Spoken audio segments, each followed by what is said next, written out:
Halo leku, balik lagi di Green Story. Sebelum kita lanjut, ayo di subscribe dulu, like, komen, dan share. Jangan lupa untuk nyalain tombol loncengnya.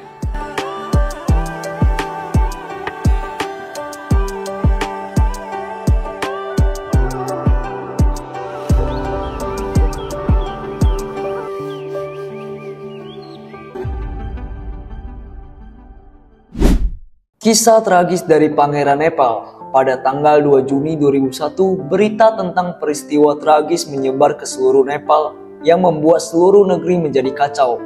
Ambulan mengangkut 15 anggota keluarga kerajaan dari Istana Narayani ke rumah sakit militer pada malam sebelumnya. 9 orang termasuk Raja Birendra, istrinya dan 2 anaknya ditembak mati. Putra mahkota Dipendra diproklamasikan sebagai raja saat dalam keadaan koma, tetapi meninggal 3 hari kemudian. Kematiannya menandai hilangnya cabang utama keluarga kerajaan. Pemerintah mencoba menutupi peristiwa tersebut dengan menutup media pemerintah. Kemudian pada waktu itu Gyanendra, adik laki-laki Raja Birendra yang biasa saja dinobatkan, Gyanendra menyatakan kejadian itu terjadi karena tembakan senjata otomatis yang tidak disengaja. Tapi berita yang beredar mengatakan cerita yang sangat berbeda. Orang-orang berbisik bahwa Pangeran Dipendra membunuh ayahnya, Raja Birendra, bersama 8 anggota keluarga lainnya. Keluarga kerajaan biasa makan malam bersama 2 kali sebulan. Pada malam kejadian, putra mahkota ia meminta semua orang untuk memastikan kedatangan mereka beberapa hari sebelumnya, meskipun biasanya mereka datang pada menit terakhir tanpa pemberitahuan. Pamannya Pangeran Gyanendra mengatakan bahwa dia tidak dapat hadir karena ada urusan. Banyak yang bertanya apa yang menyebabkan putra mahkota menembak keluarganya. Jika dia terlibat pembunuhan massal itu, apakah karena dia marah karena ayahnya menjadikan Nepal sebagai monarki konstitusional setelah revolusi 1960? Fakta bahwa 3 anggota keluarga dekat Gyanendra hadir di pertemuan itu, dan selamat sementara hampir semua orang lainnya tewas. Istrinya Putri Komal hanya mengalami luka ringan. Kedua anaknya tidak terluka. Putra tunggal Gyanendra, Paras, adalah seorang pembuat onar yang terkenal. Setahun sebelumnya, polisi mencurigainya menabrak dan membunuh seorang penyanyi terkenal. Seorang perwira militer kemudian mengaku bertanggung jawab atas insiden itu. Paras juga diketahui melakukan perkelahian dalam keadaan mabuk di klub malam dan ditangkap beberapa kali karena penggunaan senjata api tanpa izin.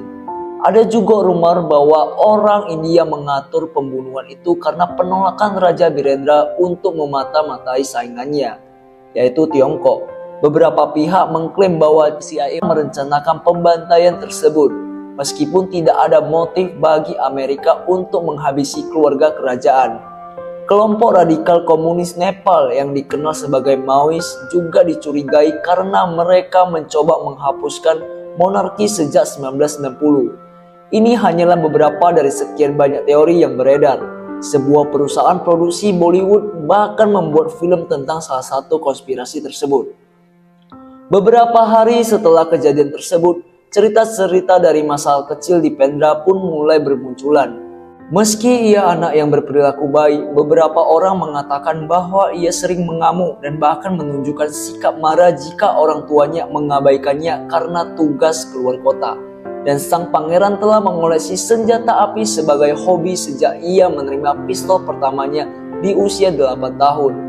Dia senang mengunjungi tempat latihan militer bersama ayahnya, dan jika ia melihat senjata yang diinginkannya, ia akan merebutnya dari prajurit itu. Staf istana mengingat meskipun merupakan hal yang umum dalam keluarga kerajaan untuk membawa senjata, hanya putra mahkota yang senjata apinya terisi peluru tanpa pengawasan di kamarnya. Karena sang pangeran berlatih menembak selama berjam-jam setiap harinya. Para pekerja istana dan orang-orang di lingkungan itu menjadi terbiasa dengan suara tembakan. Saat remaja, sang pangeran jatuh cinta pada Supriyasa, sepupu keduanya. Ratu Aishwarya menolak perjodohan itu dan mengirim putranya ke Eton College yang bergengsi di Inggris. Di Eton, sang pangeran bertemu Devyani Rana, seorang gadis dari keluarga terkaya di Nepal. Pangeran Dipendra jatuh cinta padanya pada pandangan pertama dan ingin menikahinya. Namun ibunya tidak menyukainya karena kakek buyutnya adalah Perdana Menteri terakhir Rana di Nepal yang memegang kekuasaan lebih besar daripada monarki. Nenek dari pihak ibunya adalah mantan bangsawan India. Karena itu pernikahannya berpotensi melangkai keluarga kerajaan atau bahkan membawa mereka di bawah pengaruh asing. Kemudian keluarga Devyani berasal dari kasta yang rendah meskipun mereka sangat kaya, membuatnya tidak layak menjadi calon ratu. Keluarga kerajaan tidak mengizinkan putra mahkota menikahi Devyani. Raja bahkan mengancam akan mencopot Dipendra sebagai pewaris tahta jika dia menikahinya. Melihat Dipendra sudah dewasa dan keluarganya merasa bahwa ia harus menikahi salah satu dari dua gadis yang mereka pilih pada hari istimewa itu. Sang pangeran memiliki karir militer yang luar biasa dan dipuja oleh orang-orang Nepal. Ia hanya perlu menikahi gadis yang tepat untuk mengamankan tahta. Namun kemarahannya terhadap keluarganya semakin meningkat. Dipendra yang dulunya minum alkohol dan merokok ganja secara diam-diam, sekarang menggunakannya secara terang-terangan untuk membuat orang tuanya tidak senang. Saksi mata dari keluarga kerajaan yang hadir pada peristiwa mengerikan pada tanggal 1 Juni 2001 memberikan gambaran yang cukup lengkap tentang peristiwa itu. Tak lama setelah keluarga berkumpul, sang putra mahkota mabuk dan digotong ke rumahnya. Ia menelepon Devyani, tetapi percakapan tersebut masih belum diketahui hingga saat ini. Setelah itu, sang pangeran mengenakan seragam militernya dan kembali ke ruang makan dengan bersenjata lengkap. Ia berjalan ke arah ayahnya dan menembaknya. Saksi mata mengatakan dia menatap dingin dan terus menembak dengan penuh perhitungan, membuat beberapa orang percaya bahwa dia telah membuat daftar korban sebelumnya. Pada satu titik, dia meninggalkan ruangan sebentar untuk mengisi ulang amunisinya. Ibunya mengejarnya dan memintanya untuk berhenti. Sedangkan kakaknya juga memintanya untuk memaafkan ibunya dan membunuhnya sebagai gantinya. Dipendra menerima permintaannya dan menembaknya. Kemudian dia tetap membunuh ibunya. Di akhir pembunuhan berantai itu, Dipendra mengeluarkan pistol dari ikat pinggangnya dan menembak kepalanya sendiri. Ini adalah versi resmi dari acara yang diterbitkan oleh tim investigasi yang ditunjuk oleh Raja Gyanendra dan Mahkamah Agung. Pemerintah menolak tawaran Scotland Yard, Kepolisian Metropolitan London, untuk membantu investigasi. Bukti yang diajukan oleh tim investigasi Nepal meninggalkan beberapa lubang dalam cerita tersebut. Pemakaman untuk keluarga kerajaan diadakan pada hari Minggu. Ratusan ribu orang turun ke jalan untuk memberikan perpisahan terakhir kepada almarhum. Jenazah mereka dikremasi di depan kuil Pasupatinath, mengikuti tradisi Hindu. Prosesi pemakaman datang selama masa ketidakstabilan politik.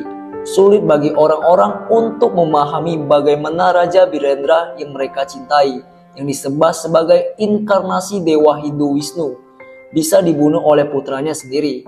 Dalam beberapa jam, ibu kota Nepal dicengkram oleh kerusuhan yang memaksa pemerintah untuk memberlakukan jam malam. Pada tanggal 4 Juni, setelah Dipendra meninggal, pemerintah memberlakukan jam malam di seluruh negeri. Jenazahnya dipindahkan dengan truk, bukan kendaraan mewah, ke kuil Pasupatinath. Dengan seluruh Nepal berada di bawah jam malam, ia dikremasi tanpa upacara, tanpa saksi atau anggota keluarga. Banyak yang bertanya mengapa jenazahnya dikremasi begitu cepat dan rahasia. Mengapa tidak ada yang melakukan otopsi padanya? Bagaimana mungkin luka tembak berada di belakang kepalanya jika ia menembak dirinya sendiri? Beberapa orang menduga bahwa Pangeran Paras putra Gyanendra memutuskan sambungan ventilator sang putra mahkota dan membunuhnya. Yang lain mempertanyakan bagaimana para penjaga keamanan tiba di lokasi pembunuhan 10 menit setelah penembakan, meskipun beberapa tembakan terdengar di seluruh halaman istana. Sekitar seminggu setelah pemakaman, upacara Kato dilakukan untuk mengusir roh kedua raja yang telah meninggal. Raja Birendra dan Dipendra dari Kathmandu dengan menunggangi gajah-gajah yang dihias. Para pendeta Hindu yang berpakaian seperti mendiang raja dan putranya diusir secara seremonial dari ibu kota. Ritual tersebut berubah menjadi tidak menyenangkan ketika seekor gajah yang membawa rupa Raja Birendra membunuh seorang wanita. Dikatakan bahwa Kalibista, ibu dari 3 anak perempuan berusia 30-an, diangkat oleh gajah tersebut dan dibuang ke samping saat ia mencoba berjalan di bawah perutnya. Menurut kepercayaan setempat, seorang wanita akan mengandung seorang anak laki-laki jika ia berjalan di bawah seekor gajah. Kita mungkin tidak akan pernah tahu keseluruhan cerita dari insiden itu. Apakah itu kisah seorang pria yang jatuh cinta atau apakah itu plot politik? Dengan satu atau lain cara, peristiwa malang itu mengubah jalannya sejarah. Kehidupan tidak normal di Nepal sejak saat itu. Perang saudara yang pecah pada tahun 1996 berakhir dengan kudeta kerajaan pada tahun 2005.